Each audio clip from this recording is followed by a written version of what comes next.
গঠন করতে চাই, যেই বাংলাদেশে কোনো বৈষম্য থাকবে না।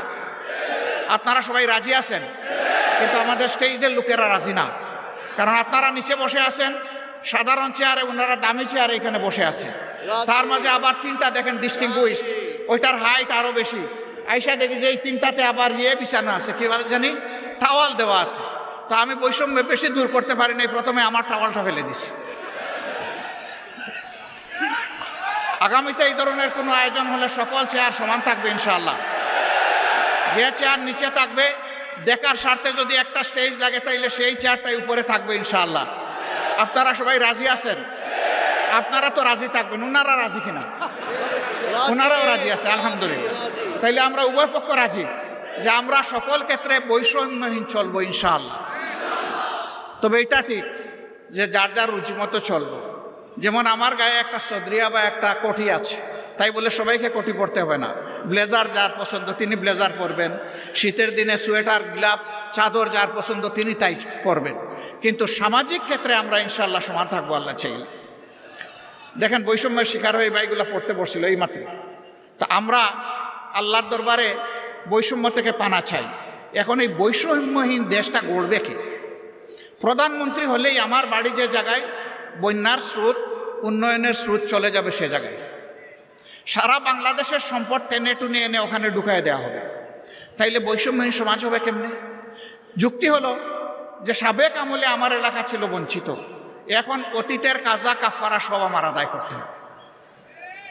আমরা কথা দিচ্ছি ইনশাআল্লাহ, আল্লাহ তাআলা যদি জনগণের মনে ভালোবাসা, আমাদের প্রতি সমর্থন তৈরি করে দেন, তাহলে আমরা এমন বাংলাদেশ গড়ব যেই বাংলাদেশে প্রধানমন্ত্রীর জেলার আগে অন্য জেলাকে আগে চোখ দিয়ে দেখা হবে ইনশাআল্লাহ। তবে প্রধানমন্ত্রীর জেলাও বঞ্চিত হবে না, তারাও তাদের ন্যায্য অংশ পাবে ইনশাআল্লাহ। কারণ প্রধানমন্ত্রী হওয়ার কারণে ওই জেলাকেও বঞ্চিত করার কোনো অধিকার নাই। কিন্তু রাজার হস্ত করে সমস্ত খাঙ্গালের দুন চুরি, ওই চুরি করতে দেব না আমরা কাউকে। যদি আল্লাহ তাআলা আমাদেরকে এই সুযোগ দেন, আল্লাহ ভালো জানেন, প্রিয় জনগণ তারা বিবেচনায় নেবেন। যদি সুযোগ দেন তাহলে ইনশাআল্লাহ আমরা কথা দিচ্ছি যে আমরা দুর্নীতি করব না, দুর্নীতি হতে দেব না। বলবেন তার কি কোনো প্রমাণ আছে? একটু আছে তো ভাই। 2001 থেকে 6 সাল জামাতে ইসলামের যে দেশপ্রেমিক নেতৃবৃন্দকে খুন করা হয়েছে বিচারিক আদালতে, তারা তো 2 জন 3 মন্ত্রণালয়ের দায়িত্ব পালন করেছেন। বলেন বাংলাদেশের কেউ কোনো দুশ্মনও আমাদের তাদের হাতে একটু দুর্নীতির গন্ধ লাগাইতে পেরেছে? পারে নাই। কেন? একটাই কারণ, তারা আল্লাহকে ভয় করে। আমরাও আশা করব যাদের হাতে আগামীতে দায়িত্ব আসে তারা যেন আল্লাহকে ভয় করে চলে। যদি আল্লাহকে ভয় করে চলে তাহলে আল্লাহর ভয় আর দুর্নীতি দুইটা পাশাপাশি চলতে পারে না। দুর্নীতি তখন দুর্নীতির মৃত্যু হবে এবং সুনীতির জয় হবে ইনশাআল্লাহ।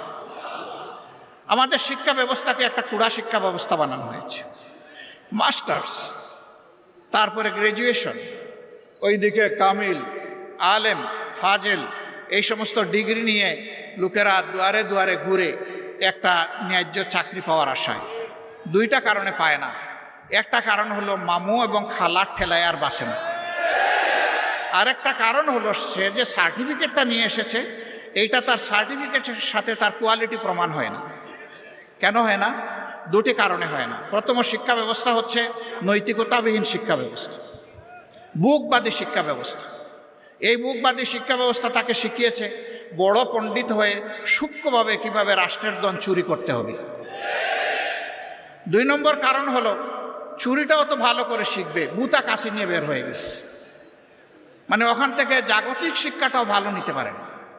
এই 2 জায়গাকেই প্রপারলি ঢেলে সাজানো হবে যাতে বাংলাদেশের শিক্ষা দুনিয়ার জন্য অনুসরণীয় হবে। এখন আমাদের দেশ থেকে দুনিয়ার বিভিন্ন দেশে লোক যাওয়ার জন্য পাগল হয়ে যায় শিক্ষার জন্য, উচ্চতর শিক্ষার জন্য, কিন্তু আমাদের দেশে লোক আসতে চায় না। কেন চায় না? এই দুর্বল শিক্ষা কেউ নিতে চায় না, এই জন্যই আসতে চায় না। এমন একটা শিক্ষার মডেল তৈরি করতে হবে যে দুনিয়ার মানুষেরাও যেন এখানে শিক্ষা নিতে আসে। এটা ছিল তো, এক আমলে তো ছিল, দুনিয়ার মানুষ তো এখানে আসতো, জাপাইয়া পড়তো, এমনি এমনি তো আসে নাই। এই দেশের এই অঞ্চলের কোয়ালিটি ছিল, এই জন্যই তো এসেছে। আমার সম্মানিত ভাইয়েরা, আমরা এমন বাংলাদেশ গড়ব যে বাংলাদেশে মসজিদ পাহারার দরকার হবে না, মন্দির, মঠ, চার্চ, প্যাগোডা কোনোটাই পাহারার দরকার পড়বে না। সকল ধর্মের মানুষ তার ধর্ম, তার কর্ম সে তার মতো করে চলবে, সেখানে কেউ হস্তক্ষেপ করার দুঃসাহস দেখাবে না। তবে এটা ঠিক, ধর্মের নামে কেউ অন্যের ধর্মের ব্যাপারে হিংসা এবং বাড়াবাড়িও করবে না। মাঝে মাঝে উস্কাইয়া দেওয়া হয় মানুষের অনুভূতিকে, এরা দুষ্ট, যারা এটা উস্কাইয়া দেয় এরা সুস্থ মস্তিষ্কের মানুষ না, এদের ভিন্ন এজেন্ডা আছে, এগুলো আমরা করতে দেব না। প্রিয় ভাইরা, এখানে আপনারা অনেকে ফ্ল্যাগ নাড়বেন, নেড়েছেন, হয়তো বা আবার নাড়বেন। দুটো ফ্ল্যাগ ছাড়া কোনো ফ্ল্যাগ এখানে উঠবে না। একটি বাংলাদেশের ফ্ল্যাগ আর একটা বাংলাদেশ জামাতে ইসলামীর লোগো সম্বলিত ফ্ল্যাগ। এর বাইরে মেহরবানি করে কোনো ফ্ল্যাগ এখানে উড়াবেন না। কারো হাতে থাকলে এটা নিচে রেখে দেবে। আমার সম্মানিত সহকর্মীবৃন্দ, এই যে বৈষম্যহীন, দুর্নীতিমুক্ত একটা বাংলাদেশ গড়ার আমরা স্বপ্ন দেখি, যুব সমৃদ্ধ একটা সমাজ গড়ার স্বপ্ন দেখি, এই সমাজটা গড়বে কে? এই সমাজটা আপনাদেরকেই গড়ার দায়িত্ব নিতে। আপনারা বলেছেন যারা, যে এক আল্লাহ, আমরা এক আল্লাহর উপর ভরসা করে সামনে এগোতে চাই, সাল্লাল্লাহু আলাইহি সাল্লামের দেখানো দুনিয়ার সবচেয়ে শ্রেষ্ঠ আদর্শ অনুসরণ করতে চাই। আমাদের নিজের জীবনে আগে এটা প্রতিষ্ঠিত করতে হবে। প্রতিষ্ঠা করার পথে অনেক সমালোচনা শুনবেন, অনেক বাধা আসবে। জামাতে ইসলামীকে বলা হবে এটা প্রতিক্রিয়াশীল শক্তি। জামাতে ইসলামী প্রতিক্রিয়াশীল হলে 15.5 বছর জামাতে ইসলামীর উপর যে অত্যাচার, যে নির্মম নির্যাতন, যে জুলুম হয়েছে, দল হিসাবে চিন্তা করুন তো এই ক্ষতিটা আর কার হয়েছে? 1-2 করে শীর্ষস্থানীয় 11 জন নেতাকে হত্যা করা হয়েছে। তাদের রক্তে ভেজা আজকের এই বাংলাদেশ। তাদের সহকর্মীদেরকে হত্যা করা হয়েছে, তাদের রক্ত ভেজা এই বাংলাদেশ। আমাদের প্রত্যেকটা অফিসকে সিলগালা তালাবদ্ধ করে রাখা হয়েছে। একটা মুহূর্তের জন্য আমাদেরকে ঢুকতে দেওয়া হয়নি, এটা অন্য কারোর জন্য হয়নি। আমাদের নিবন্ধন সংগঠনের কেড়ে নেওয়া হয়েছে, এটা কারো হয়নি। শেষ মুহূর্তে দিশাহারা হয়ে আমাদেরকে নিষিদ্ধ ঘোষণা করা হয়েছে, এইটাও কারো হয়। হ্যাঁ, হয়েছে অন্য সকল দলের, সরকারের প্রতিপক্ষ, আলিম উলামা সহ বিভিন্ন দল সহ মানুষ খুন করা হয়েছে, গুম করা হয়েছে, তা আমাদেরও করা হয়েছে। কিন্তু এই 4 জিনিস আর কারো করা হয়। কেন এত জ্বালা আমাদের উপর? ওই যে প্রথমেই বলেছি, বাংলাদেশ জামাতে ইসলামী পরীক্ষিত দেশপ্রেমিক শক্তি, বাংলাদেশের স্বাধীনতা সার্বভৌমত্বের ব্যাপারে কারো সাথে আপোষ করেনি, কারো সাথে আপোষ করছে না, এবং ইনশাআল্লাহ কারো সাথে আপোষ করবে না।